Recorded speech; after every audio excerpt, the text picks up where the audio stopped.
Hello dear student. तो आज हम पढ़ रहे हैं डायमेंशनल फॉर्मूले। डायमेंशनल फॉर्मूले कैसे निकालते हैं, इनका क्या मेथड होते हैं, उन सबको मैं आपको आज बताऊंगा। ठीक है। तो इसमें मैंने आपको ये 16 टर्म लिए गए हैं, 16 क्वांटिटी हैं ये। इन सब के मैं आपको डायमेंशनल फॉर्मूले आज बताऊंगा वन बाय वन करके। Displacement, velocity, acceleration, force, work, power, torque, pressure, stress, universal gravitational constant, area, volume, density, energy, surface tension and viscosity. तो ये 11th क्लास के लिए मोस्ट इंपोर्टेंट टॉपिक है। ठीक है, तो आपको अच्छे से आना चाहिए। तो ध्यान से आपको समझना है बेटा, क्लियर सारी चीजें क्लियर हो जाएंगी। ठीक है, चलिए स्टार्ट करते हैं। ठीक है, चलिए पहले मैं आपको थोड़ा सा बेसिक बता दूं, फिर स्टार्ट करते हैं। ठीक है, जैसे कि आप लोगों को पता होगा, यहाँ तक आए हो तो कुछ पढ़ के आए होगे। ठीक है, चलिए नहीं भी आता होगा तो मैं आपको बताता हूँ क्या करते हैं बेटा। सबसे पहले आपको पता होगा हमारे पास कितनी कितनी यूनिट, कितनी क्वांटिटी होती है, 7 फंडामेंटल क्वांटिटी होती है हमारे पास। क्या होती है बेटा? 7 फंडामेंटल क्वांटिटी होती है हमारे पास। क्या होती है बेटा? 7 फंडामेंटल क्वांटिटी। ठीक है, ये 7 फंडामेंटल क्वांटिटी होती है। मैं एक बार लिख देता हूँ सारी चीजें आपको। कौन कौन सी है बेटा? लेंथ, लेंथ, मास, ये आपको पता होना चाहिए। ठीक है, उसके बाद ही हम डायमेंशनल फॉर्मूला पढ़ेंगे। तो लेंथ, मास, टाइम,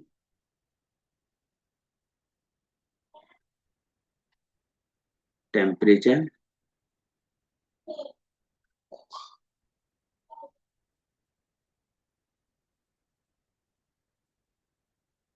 ठीक है, लेंथ, मास, टाइम, टेम्परेचर,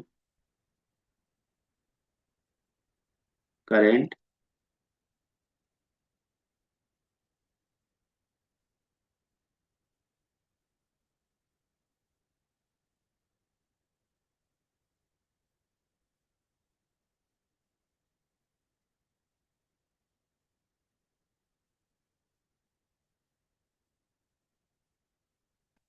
ठीक है, करंट,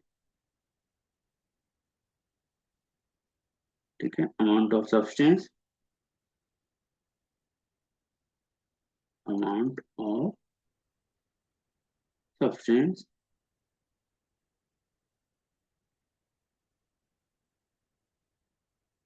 ठीक है, एंड ल्यूमिनेस इंटेंसिटी, ल्यूमिनेस इंटेंसिटी। ठीक है, ये क्या होती है बेटा? फंडामेंटल क्वांटिटी होती है। ठीक है, ये 7 फंडामेंटल क्वांटिटी होती है। उसके अलावा जितनी भी सारी होती है वो सब क्या होती है बेटा? Derived quantity. ठीक है, तो जितनी भी आप देखते हैं, जितनी भी सारी चीजें हैं, ठीक है, वो इस 7 फंडामेंटल क्वांटिटी के बेसिस पर ही बनी होती है। उन्हीं के बेसिस पर हम सारी चीजें ये फाइंड करते हैं। तो इसके लिए बेटा क्या होता है? लेंथ की यूनिट क्या होती है बेटा? लेंथ की यूनिट होती है मीटर। ठीक है, ये आपको पता होना चाहिए। मास की यूनिट क्या होती है बेटा? KG, SI unit. ठीक है, एसआई यूनिट मैं आपको बता रहा हूँ। एसआई यूनिट क्या होती है बेटा? लेंथ की होती है मीटर, और मास की होती है केजी, टाइम की होती है सेकंड। सेकंड, टाइम की यूनिट होती है सेकंड, टेम्परेचर की यूनिट होती है केल्विन, करंट की यूनिट होती है एम्पियर। ठीक है, अमाउंट ऑफ सब्सटेंस की यूनिट होती है बेटा मोल। ठीक है, MOLE, इसको हम लिखते कैसे? MOL। और ल्यूमिनस इंटेंसिटी की यूनिट होती है कैंडल। ये आपको बेसिक पता होना चाहिए थी। ठीक है, तो इसकी यूनिट क्या होती है? कैंडल। चलिए, ये तो आपने पढ़ लिया। इसको आप पेन कॉपी लेके बैठा करें हमेशा, और इसको आप नोट कर लें। ठीक है, तो ये क्या हो गई बेटा? मैंने आपको बता दी कि 7 फंडामेंटल क्वांटिटी होती हैं। ठीक है, उनकी यूनिट क्या क्या होती है मैंने बता दी। लेंथ की यूनिट होती है मीटर, मास की केजी, टाइम की सेकंड, टेम्परेचर की केल्विन, करंट की एम्पियर, अमाउंट ऑफ सब्सटेंस की मोल, ल्यूमिनस इंटेंसिटी की कैंडेला। ठीक है, अब ये सारी चीजें हो गई। अब क्या होता है बेटा कि जो ड्राइव्ड क्वांटिटी है उन सबको हमें क्या है फंडामेंटल क्वांटिटी के फॉर्म में हमें रिप्रेजेंट करना है। ठीक है, तो यहाँ पर हम इसको, मैं इसको हटा रहा हूँ, ये सारी चीजें हटा रहा हूँ। तो अब अपन पढ़ेंगे डायमेंशनल फॉर्मूले।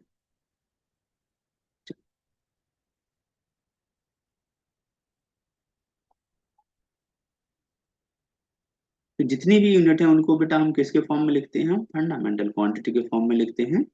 ठीक है, जैसे हमारे पास क्या है, लेंथ, लेंथ के लिए हम क्या लिखेंगे, लेंथ के लिए लिखेंगे हम कैपिटल एल, और मास के लिए क्या लिखेंगे हम, कैपिटल एम, टाइम के लिए क्या लिखेंगे हम, कैपिटल टी, और अगर करंट आता है तो उसके लिए हम क्या लिखेंगे बेटा, हम कैपिटल ए, और टाइम और टेम्परेचर आता है तो उसके लिए हम क्या लिखेंगे बेटा, टेम्परेचर, एक मिनट, टाइम के करंट के लिए क्या लिख लिया, कैपिटल ए। ठीक है, और टेम्परेचर के लिए लिखेंगे हम के। ठीक है, चलिए हम स्टार्ट करते हैं।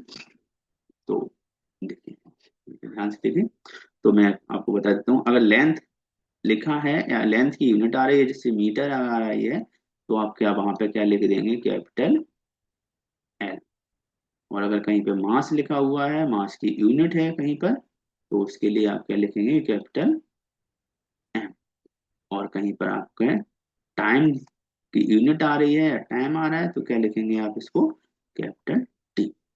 ठीक है, टेम्परेचर के लिए क्या लिखेंगे, केल्विन के, और करंट के लिए क्या लिखेंगे बेटा, हम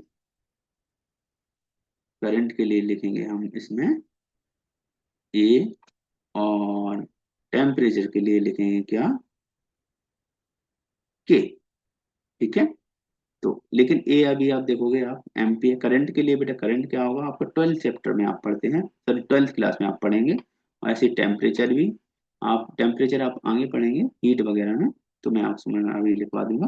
पर अभी इनमें जो मैंने लिखा हुआ है इनमें आपको टेम्परेचर और करंट की जरूरत नहीं पड़ेगी। ठीक है, तो चलिए स्टार्ट करते हैं। तो ध्यान से आप समझते हैं वन बाय वन बेटा, आपको पूरा क्लियर हो जाएगा। अगर आप जल्दबाजी में समझेंगे तो आपको हो सकता है डाउट हो। ठीक है, क्योंकि बेटा पढ़ाई जो है वो जल्दबाजी की नहीं होती है। आप आसानी आराम से बैठ के आराम से आप पढ़ें तो आपको सारी चीजें क्लियर हो जाएंगी, ये मेरी गारंटी है। लेकिन आप जल्दबाजी में करेंगे, है ना, तो फिर आपको थोड़ा डाउट हो सकता है। चलो तो स्टार्ट करते हैं। बात क्या है हमारे पास बेटा, डिस्प्लेसमेंट। डिस्प्लेसमेंट, तो डिस्प्लेसमेंट में क्या होता है बेटा, डिस्प्लेसमेंट, ठीक है, डिस्टेंस लिखा हो या डिस्प्लेसमेंट लिखा हो, ये क्या होती है बेटा, ये होती है लेंथ, ये क्या होती है, लेंथ। ठीक है, और जब भी कभी लेंथ होती है तो लेंथ के लिए हम क्या लिखते हैं, हम उसको लिखते हैं कैपिटल एल। ठीक है, और एक बात मैं आपको अभी बता नहीं पाया, एक बात और, कि जब भी डायमेंशनल फॉर्मूले आप लिखेंगे तो कैपिटल एम, उसके बाद एल, उसके बाद आप टी, इस फॉर्मेट में लिख के ए, और ए ब्रैकेट आप इस वाला ए वाला ब्रैकेट आप लगा के आप लिखेंगे जब भी लिखेंगे। ठीक है, तो डिस्प्लेसमेंट के लिए क्या हो गया बेटा, एल हो गया, लेकिन एल को हम कैसे लिखेंगे, फिर इसको कैसे लिखेंगे बेटा हम, एम, एम तो है नहीं, लेकिन तो उसके लिए जीरो लिखना पड़ेगा, एल है तो एल वन हो गया, और टी भी नहीं है तो क्या होगा बेटा, जी। इसकी और इसके डायमेंशनल फॉर्मूला क्या हो गया, M zero L one T zero. तो इसके डायमेंशनल फॉर्मूला होगा बेटा हमारे पास एम जीरो एल वन और टी जीरो। ठीक है, अब मैं आपको बता रहा हूँ सेकंड। ठीक है, अब मैं आपको बता रहा हूँ दूसरा क्या है, वेलोसिटी। ठीक है, तो वेलोसिटी के लिए पढ़ेंगे हम, वेलोसिटी के लिए क्या होगा, दूसरा क्या है, वेलोसिटी। वेलोसिटी का फॉर्मूला क्या होता है बेटा, फॉर्मूले आपको याद होने चाहिए, वेलोसिटी मैं यहाँ पे लिख देता हूँ। ठीक है, और आपको याद होना चाहिए, वेलोसिटी बराबर होता है डिस्प्लेसमेंट अपॉन टाइम। ठीक है, डिस्प्लेसमेंट का हम ऑलरेडी निकाल चुके हैं, डिस्प्लेसमेंट का क्या होता है बेटा, m0 L1 T0। आप इस सीक्वेंस वाइज निकालते जाएंगे, सारी चीजें आपको क्लियर हो जाएंगी। और यहाँ पे क्या होगा, टाइम के लिए क्या होगा t। तो अब ये तो जीरो है, तो ये तो कोई मतलब नहीं है। जब किसी भी किसी भी है ना क्वांटिटी पर पावर जीरो होती है, एक्स की पावर जीरो मतलब वन। ठीक है। अब ये टी डिवाइड में है, तब ऊपर जाएगा तो किसमें हो जाएगा बेटा, माइनस में। ठीक है। ये तो टी की पावर यहाँ पे वन है, और प्लस पॉजिटिव है, ऊपर जाके क्या हो जाएगा बेटा, नेगेटिव। तो क्या हो जाएगा, इसका फॉर्मूला क्या हो जाएगा बेटा, zero m0 L1 T minus. तो ये किसका फॉर्मूला हो जाएगा बेटा, ये हो जाएगा वेलोसिटी का फॉर्मूला। ठीक है। चलिए अब आगे चलते हैं। अब मैं आपको बता रहा हूँ एक्सीलरेशन। किसका बता रहा हूँ, अब मैं आपको बता रहा हूँ एक्सीलरेशन का। एक्सीलरेशन के लिए देखो, ध्यान से देखना बेटा आपको। ठीक है। एक्सीलरेशन के लिए क्या होगा बेटा, थर्ड क्या है, एक्सीलरेशन। एक्सीलरेशन। ठीक है। ध्यान से समझना है बेटा, एक एक स्टेप आपको क्लियर हो जाएगा। एक्सीलरेशन बराबर क्या होता है, change in velocity, change in velocity. ठीक है। Upon time taken, time taken. तो अब आप यहाँ पर देखेंगे बेटा, चेंज इन वेलोसिटी हो या फिर वेलोसिटी हो, ठीक है, उन सब का क्या होता है, फॉर्मूला तो यही रहेगा। ठीक है। तो क्या होता है बेटा, m0 L1 T minus one. और एक हमारे पास क्या था पहले से बेटा, क्या हो गया, यहाँ पर टाइम के लिए क्या होगा, t1। तो यहाँ पे जब हम इसको लिखेंगे तो a वाला t और ऊपर पहुंचेगा, तो माइनस का और हो जाएगा, तो m0 L1 T माइनस।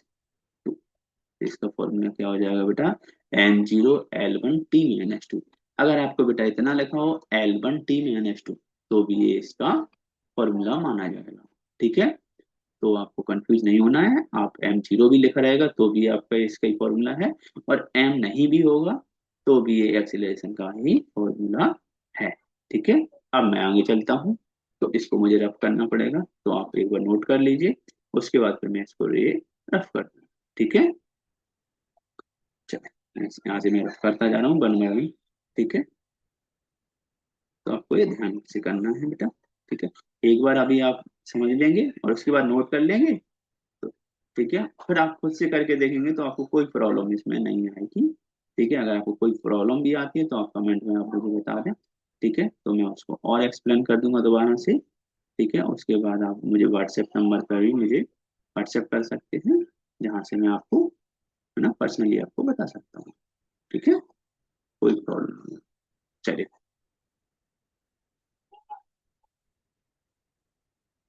ठीक है। चलिए।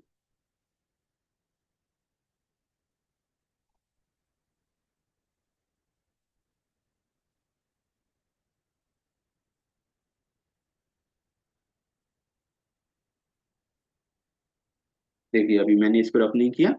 ठीक है। वैसे मैं रफ कर दूं कोई प्रॉब्लम नहीं है, लेकिन आपके लिए मैंने अभी ये छोड़ दिया था, अब इसको कर देता हूँ रफ। ठीक है। अब मुझे क्या बताना है बेटा, मुझे बताना है फोर्स। फोर नंबर का क्या है, फोर्स। तो फोर्स के लिए क्या होता है बेटा, फोर्स क्या होता है, F इक्वल टू होता है बेटा, M मीन्स मास, और एक्सेलरेशन। एक्सेलरेशन। ठीक है। एक्सेलरेशन। तो फोर्स बराबर होता है F इक्वल टू होता है बेटा ma। तो m, m के लिए मास के लिए मैंने आपको बताया हुआ है, कैपिटल M लिखना है। एक्सीलरेशन का आपको अभी आपने पढ़ा हुआ था, क्या था, m0 L1 T-2। ठीक है। तो इसका क्या आ गया बेटा, ये जीरो है और ये क्या है बेटा, वन।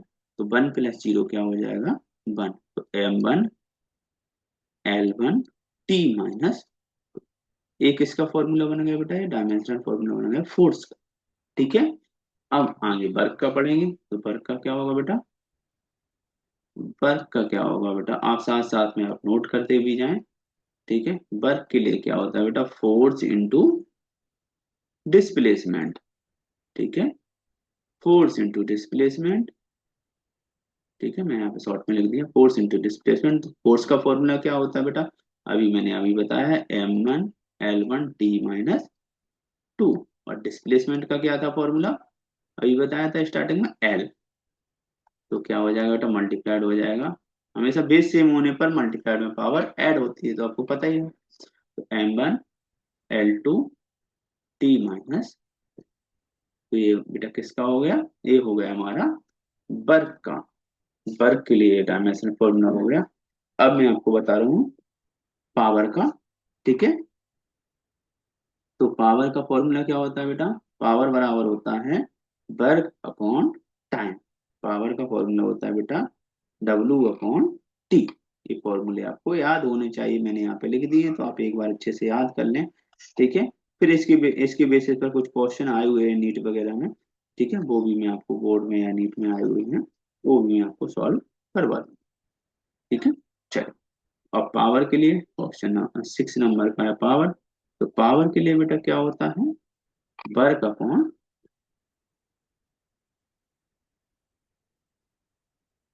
वर्क अपॉन, ठीक है। ये बेटा मैं स्टार्ट, अभी मैं ऑनलाइन में, ठीक है, पहला वीडियो है 11th क्लास का, तो ध्यान से आपको समझना है। इसके बाद 1 बाय 1 करके मैं सारे वीडियो आपको डालता जाऊंगा यूट्यूब पर, ठीक है। मैंने यूट्यूब पर अभी स्टार्ट कर रहा हूँ बनाना, ठीक है। तो आप चिंता मत करें, मैं 1 बाय 1 सारी चीजें आपको, है ना, क्लियर करता जाऊंगा और डालते जाऊंगा। चलिए, तो अब देखो मैंने क्या किया, यहाँ पे टाइम को डिवाइड कर दिया। तो अब ये टाइम के ऊपर जाएगा तो क्या हो जाएगा, m1 L2 T-, ये हो जाएगी इसकी। तो आपको बेटा ये रटने की जरूरत नहीं है, आपको कुछ भी रटना नहीं है, बस आपको फॉर्मूले समझना है। फॉर्मूले आपको अभी याद होंगे, नहीं याद है तो धीरे धीरे आप याद करते जाएंगे तो आपको याद होते जाएंगे, ठीक है। तो बस उसके अकॉर्डिंग आप लिखते, ठीक है। चलिए अब आगे करते हैं टॉर्क। तो टॉर्क बराबर क्या होता है बेटा, फोर्स इंटू परपेंडिकुलर डिस्टेंस। तो इसका जो डायमेंशनल फॉर्मूला होता है, वो जो वर्क का फॉर्मूला होता है वही इसका फॉर्मूला हो जाता है, ठीक है, टॉर्क का। और ठीक है, और एनर्जी का भी फॉर्मूला यही होता है जो वर्क का फॉर्मूला होता है, लेकिन मैंने यहाँ पे लिख दिया है जिससे आपको क्लियर हो जाएगा कैसे आया, कैसे मेन बात तो ये है आया कैसे, ठीक है। तो चलिए, तो टॉर्क, टॉर्क 7 नंबर पर टॉर्क है, टॉर्क,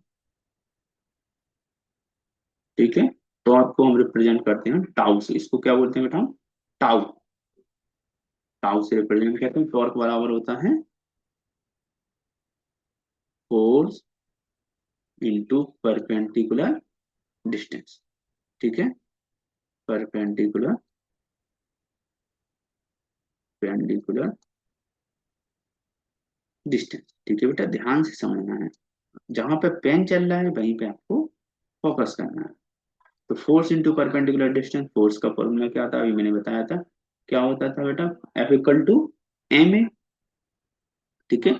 तो मैं यहाँ पे लिख देता हूँ m1, ठीक है, L1 T-2। इंटू में परपेंडिकुलर डिस्टेंस क्या हो गया बेटा, L, ठीक है। तो L और L मल्टीप्लाइड होगा तो क्या हो गया, m1 L2 T-2।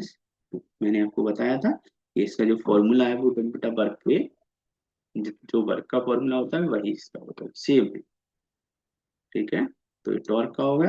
अब इसकी बात करेंगे बेटा हम प्रेशर, ठीक है। तो प्रेशर क्या है बेटा, 8 नंबर का है प्रेशर। प्रेशर का फॉर्मूला क्या होता है बेटा, प्रेशर का फॉर्मूला होता है फोर्स अपॉन एरिया। कई जगह आप थ्रस्ट अपॉन एरिया भी देख सकते हो, मैं फोर्स अपॉन एरिया लिखा हूँ, ठीक है, फोर्स अपॉन एरिया।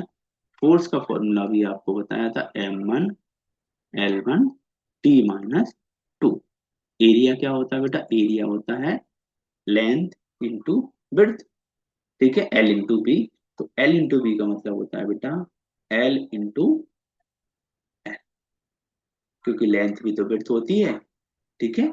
तो एक L से एक L कट गया, क्या बचा बेटा m1 ए एल ऊपर पहुंच जाएगा तो क्या हो जाएगा L-1 T-2। तो ये किसका फॉर्मूला आ गया बेटा, प्रेशर का फॉर्मूला। ये प्रेशर का फॉर्मूला आ गया। ठीक है, चलिए बेटा नोट करते जाएं साथ साथ में। ठीक है, या फिर आप स्क्रीन शॉट लेके भी बाद में भी आप नोट कर सकते हो, या फिर पॉज करके भी आप नोट कर सकते हो। चलिए अब हम किसकी बात कर रहे हैं बेटा, स्ट्रेस की।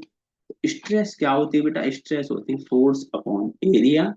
ठीक है, तो इसका भी क्या होता है, फॉर्मूला क्या होता है बेटा, डायमेंशनल फॉर्मूला जो प्रेशर का होता है वही होता है स्ट्रेस का। चलिए मैं आपको बता देता हूँ। ठीक है, सेम ऐसे ही होता है स्ट्रेस का फॉर्मूला। ठीक है, अब ये सारे फॉर्मूले आपको लर्न करने पड़ेंगे, लेकिन जब आप इसको एक बार चैप्टर को पढ़ लेंगे ना, तो फिर आपको कोई प्रॉब्लम नहीं आएगी।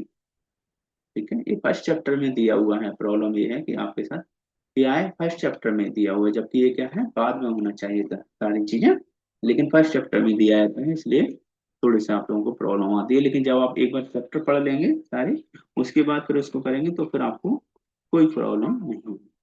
ठीक है, चलिए 9 स्ट्रेस, क्योंकि स्ट्रेस के ऊपर जो चैप्टर है, ठीक है, मैकेनिकल प्रॉपर्टीज ऑफ सॉलिड, तो वहां पे आप इसको बहुत सारे फॉर्मूले आपको फिर मिलेंगे। तो स्ट्रेस का फॉर्मूला क्या होता है बेटा, फोर्स अपॉन एरिया। ठीक है, तो फोर्स का फॉर्मूला, फोर्स के लिए क्या होता है M1L1T-2 AR, यानी कि क्या होगा L⁻²। तो एक एल कट जाएगा, क्या बचेगा बेटा M1।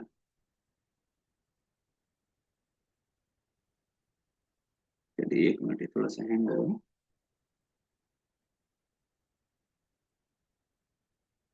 ठीक,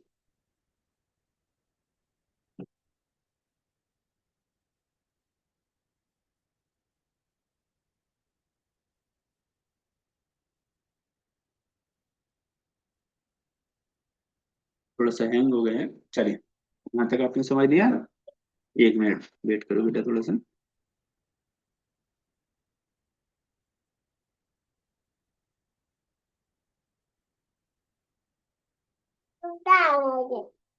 पढ़ाई करना मछली।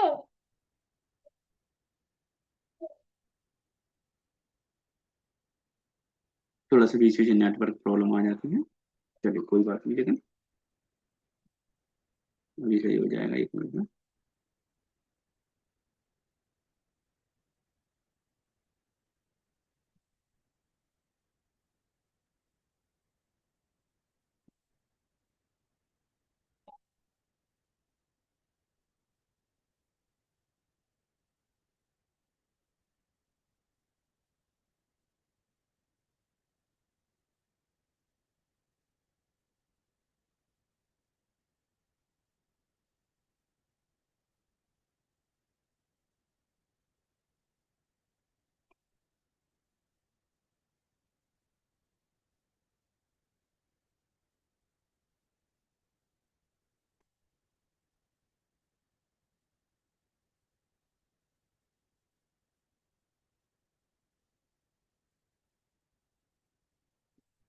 चलिए बेटा लोड हो रहे हैं, अभी दोबारा से लोड हो रही है।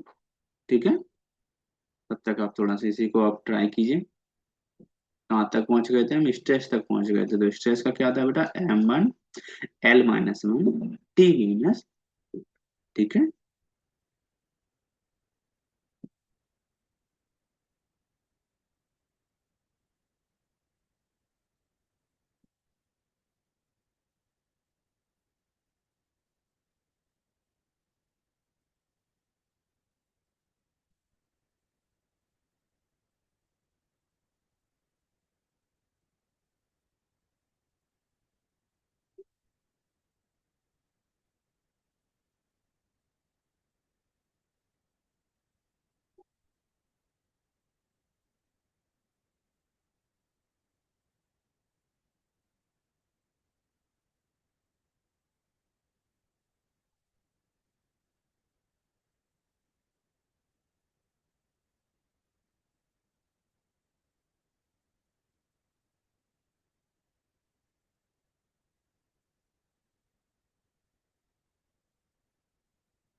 चलिए मैं इस मीटिंग को एंड कर रहा हूँ। मैं दोबारा वीडियो में आगे वाले जो बचे हुए हैं उनको मैं नेक्स्ट वीडियो में डाल दूंगा, ठीक है।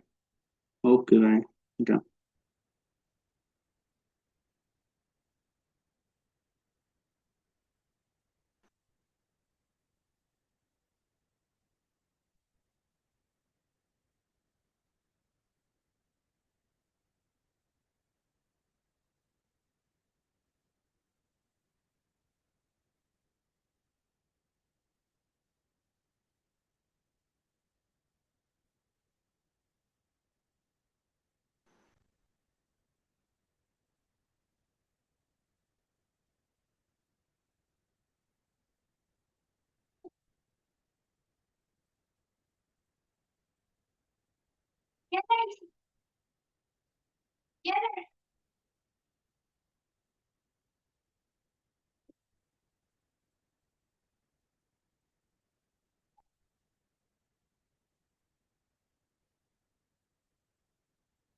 Apa mati kalau? Apa mati kalau?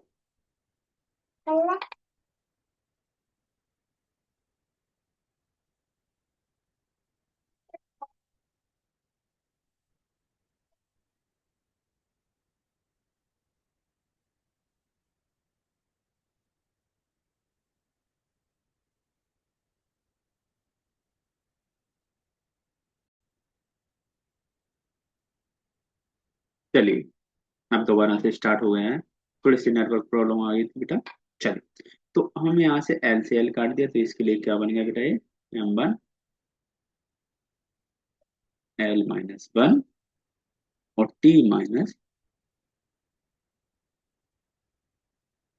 T-2।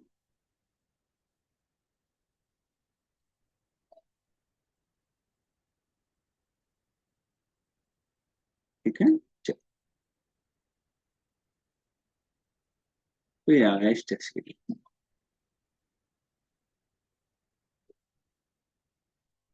चलिए, ठीक है। अब मैं आपको आगे बता रहा हूँ यूनिवर्सल ग्रेविटेशनल कांस्टेंट। ठीक है। चलिए अब स्ट्रेस के बाद और ए यूनिवर्सल ग्रेविटेशनल कांस्टेंट के पहले मैं आपको कुछ और बता रहा हूँ। थोड़ा सा एरिया और वॉल्यूम लिखा हुआ है, इनको बता देता हूँ, क्योंकि अभी आपने समझ भी लिया एरिया क्या होता है ना। एरिया का फॉर्मूला क्या होता है, L2, तो आपने समझ लिया। तो इसको भी मैं आपको बता देता हूँ, फिर उसको जी के लिए बाद में बता दूँ। ठीक है। चलो, तो 11 नंबर का है हमारे पास।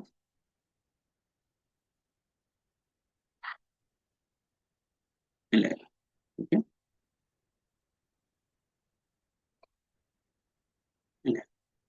11 क्या दिया हो बेटा, एरिया।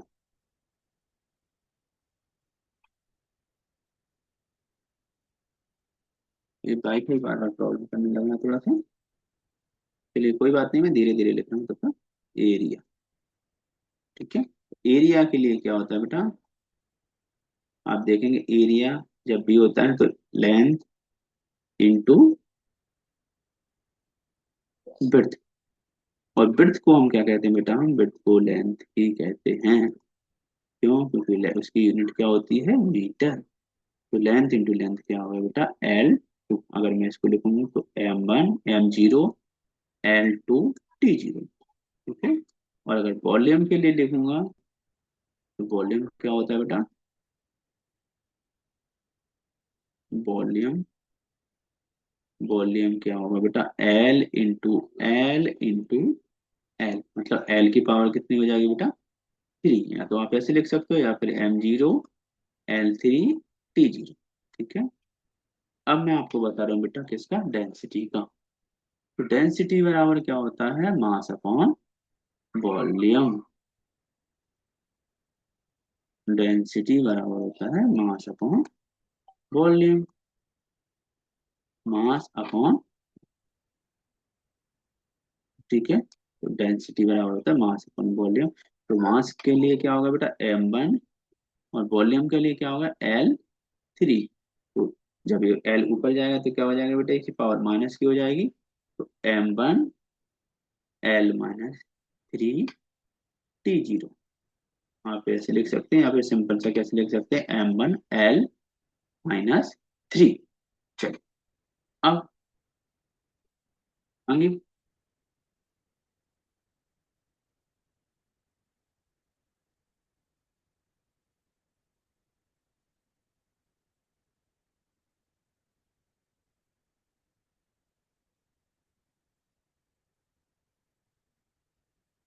ठीक है,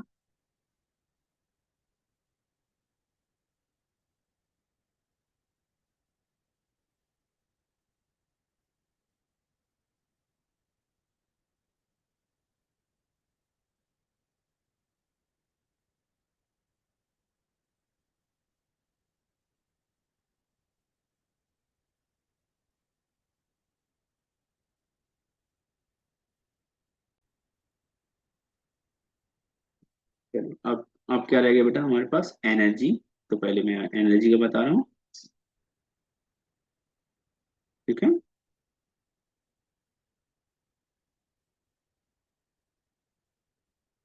एनर्जी। एनर्जी के लिए क्या होता है बेटा,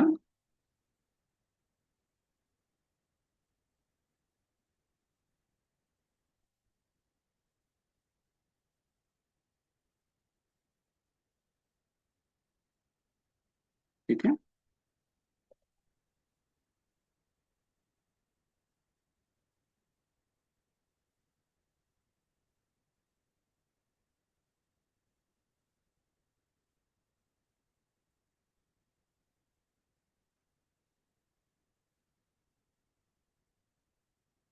एनर्जी 14 नंबर की एनर्जी है, एनर्जी। तो एनर्जी के लिए क्या होता है बेटा, एनर्जी आप कोई सी भी एनर्जी आप ले सकते हो, चाहे पोटेंशियल एनर्जी, ठीक है, काइनेटिक एनर्जी, कोई भी एनर्जी हो, एनर्जी के लिए सब क्या होता है बेटा, एक ही फॉर्मूला होता है ना। चलिए मैं पोटेंशियल एनर्जी से आपको फाइंड कर देता हूँ, mgh। तो m क्या होता है यहाँ पे, मास, तो इसके लिए बेटा मैं क्या लूंगा, m1। और g क्या होता है, एक्सीलरेशन ड्यू टू ग्रेविटी। क्या होता है बेटा, एक्सीलरेशन ड्यू टू ग्रेविटी। तो अब आप यहाँ पे देखेंगे, तो जो एक्सीलरेशन होता है बेटा, ठीक है, जो डायमेंशनल फॉर्मूला एक्सीलरेशन का होता है वही एक्सीलरेशन ड्यू टू ग्रेविटी का होता है। क्यों, क्योंकि दोनों एक ही तो है, एक्सीलरेशन ही तो है दोनों। ठीक है, तो इसके लिए क्या होगा, m1, मतलब m1 लिख दिया मैंने। अब L-T-2। h क्या होता है बेटा, हाइट, तो हाइट भी तो लेंथ ही होती है, तो ये इसको हो गया l। तो m1L2T-, तो ये क्या होगा बेटा, काइनेटिक।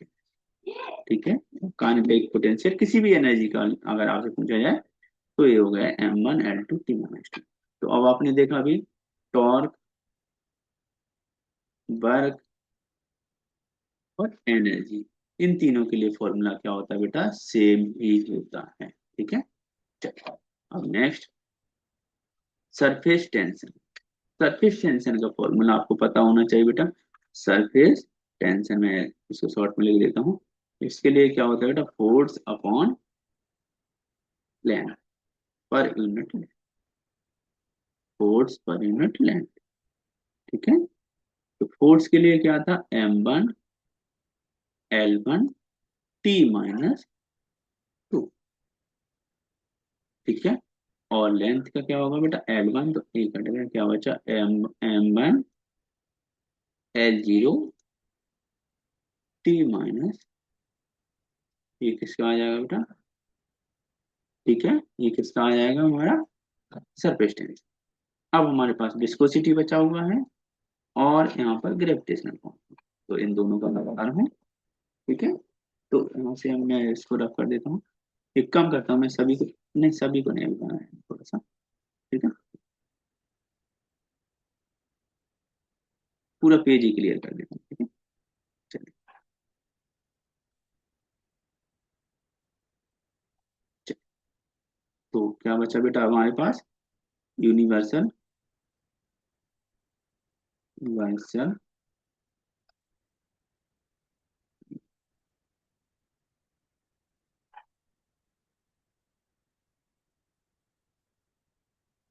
यूनिवर्सल ग्रेविटेशनल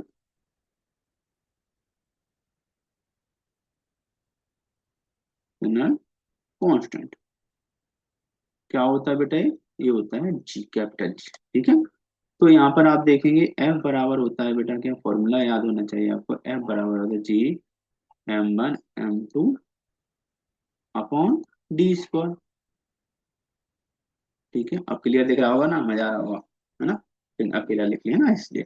चलिए, तो जी निकालेंगे तो जी क्या होगा बेटा, यहाँ पर देखो, एफ डी स्क्वायर अपॉन में M1 M2। आप बता दिया करो बेटा, है ना, कि आपको कैसे दिख रहा है, क्या दिख रहा है, जिससे मैं थोड़ा सा और आपको इम्प्रूव करके आप बता सकूँ। ठीक है, क्योंकि जब तक आपको क्लियर दिखेगा नहीं, क्लियर सुनाई नहीं देगा, तो आपको मजा नहीं आएगा, है ना। चलिए, एफ क्या होता है, न्यू फोर्स, तो M1 L1 T-2। ठीक है, और इसके लिए क्या होगा बेटा, डी के लिए L2, और इसके लिए क्या होगा, मास, दो मास है तो M और M2। एक कट गया बेटा, क्या बचा यहाँ पे, M-1 L3, और क्या होगा बेटा, T-M-1 L3 T-2, इसका आ गया बेटा, क्या आ गया, डायमेंशन। अब मैं आपको बता रहा हूँ विस्कोसिटी। ठीक है, तो इसको आप एक बार देख लें, उसके बाद मैं आपको बताऊंगा विस्कोसिटी। ठीक है, अच्छे से देख लें, कहीं डाउट हो तो आप बेशक आप मुझसे एक बार पूछ सकते हैं। ठीक है,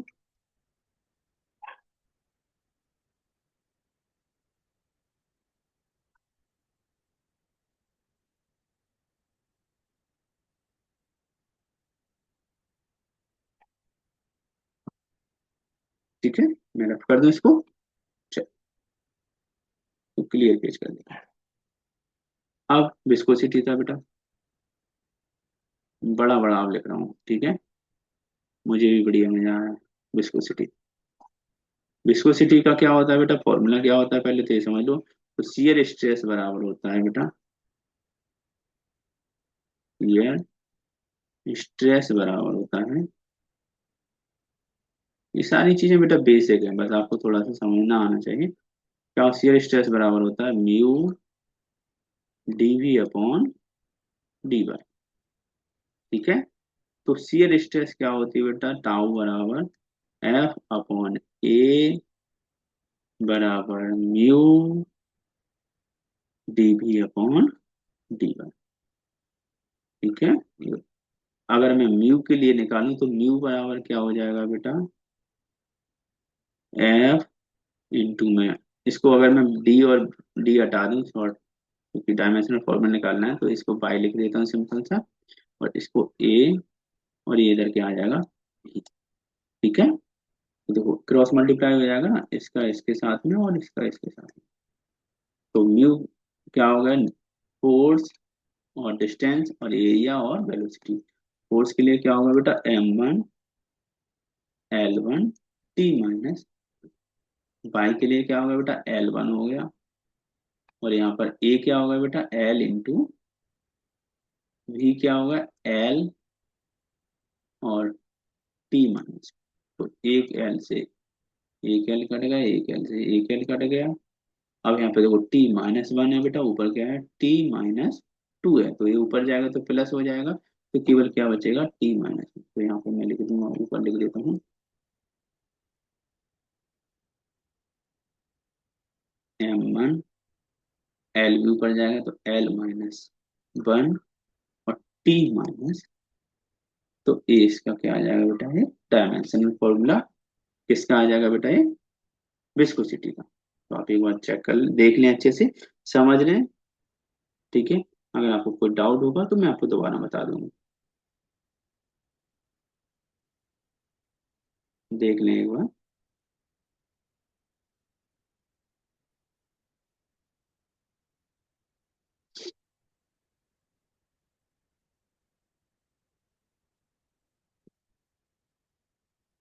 ठीक है, तो विस्कोसिटी का क्या आ गया बेटा, M1 L-1 ठीक है, तो ये 11th क्लास के मोस्ट ऑफ द डायमेंशनल फॉर्मूले मैंने आपको बता दिए। इसमें एक और मुझे अभी याद आ गया, क्या, momentum.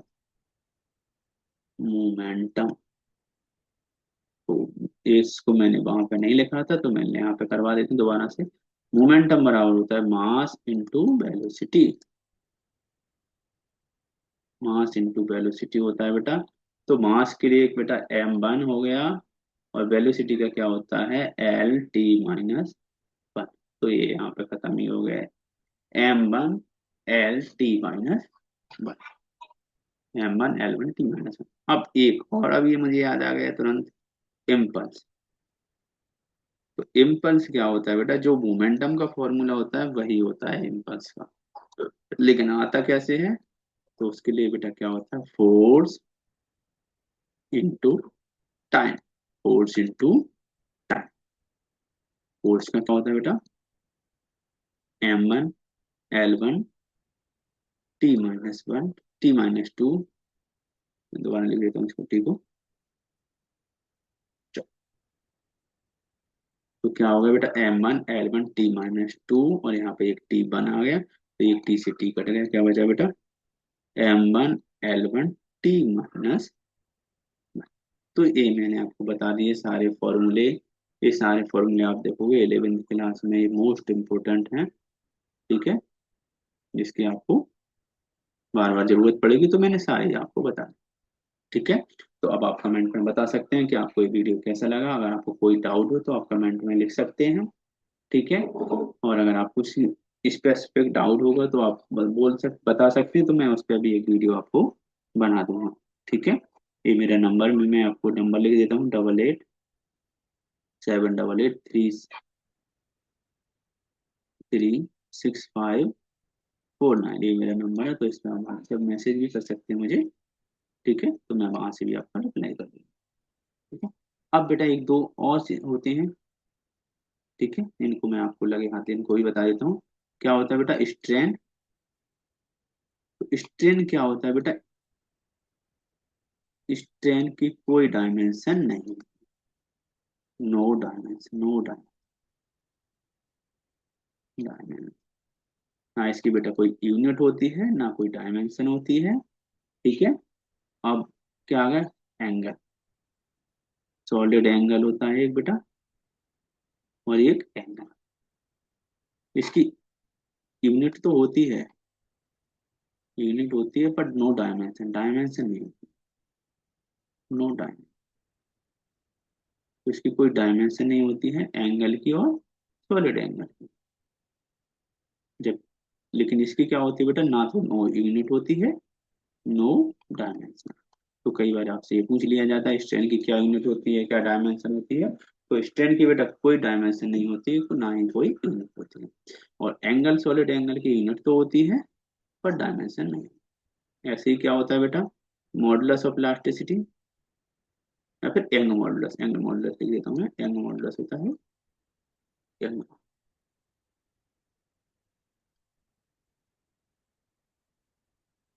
Young's mod, Young's mod, Young's modulus होता है बेटा, इसको हम बाई से भी रिप्रेजेंट करते हैं और ई से भी रिप्रेजेंट। तो इसके लिए क्या होता है, जो स्ट्रेस की होती है वही इसकी होती है, ठीक है, m1 L-1 T-। तो यहाँ से आप इसको भी आप, ठीक है। तो थैंक यू वेरी मच,